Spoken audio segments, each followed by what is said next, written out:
ഇത് പറഞ്ഞെന്ന് കരുതി എന്നെ ആരും ഏതെങ്കിലും രാഷ്ട്രീയ പാർട്ടിയുടെ മുഖത്തിൽ കൊണ്ട് കെട്ടരുത് എന്നുള്ള റിക്വസ്റ്റോടെ സ്റ്റാർട്ട് ചെയ്യാം. കേരളത്തിന്റെ പുതിയ മുഖ്യമന്ത്രിയുടെ ഒരു വലിയ പ്രഖ്യാപനം ഉണ്ടായിരുന്നു. മലപ്പുറത്ത് അല്ലെങ്കിൽ മലബാറിൽ 50 കോടി രൂപ മുതൽ മുടക്കി വേൾഡ് ക്ലാസ് നിലവാരത്തിലുള്ള ഒരു അന്താരാഷ്ട്ര ഫുട്ബോൾ സ്റ്റേഡിയം ഉണ്ടാക്കാൻ പോവുകയാണ്.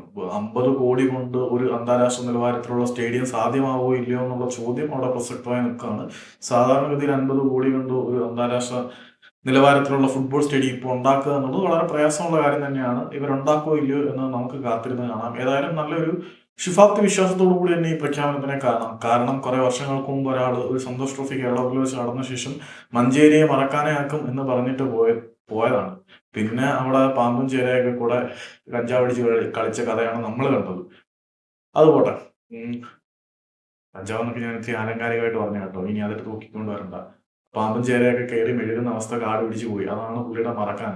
അങ്ങനെ വാഗ്ദാനങ്ങൾ നടത്തിയിട്ട് നമുക്കൊന്നും കിട്ടിയിട്ടില്ല. പക്ഷേ പുതിയ പ്രഖ്യാപനത്തിൽ നിന്ന് എന്തെങ്കിലുമൊക്കെ വരും എന്ന് ശുഭാപ്തി വിശ്വാസത്തോടെ ഇരിക്കുകയാണ്. 2036 ഒളിമ്പിക്സ് ലക്ഷ്യം വെച്ചുകൊണ്ടുള്ള ചില പദ്ധതികളും പ്രഖ്യാപിച്ചതോടുകൂടി കായിക മേഖലയ്ക്ക് കുറച്ച് ഊന്നലൊക്കെ ഈ ഒരു ഗവൺമെന്റിൽ നിന്നും പ്രതീക്ഷിക്കാം.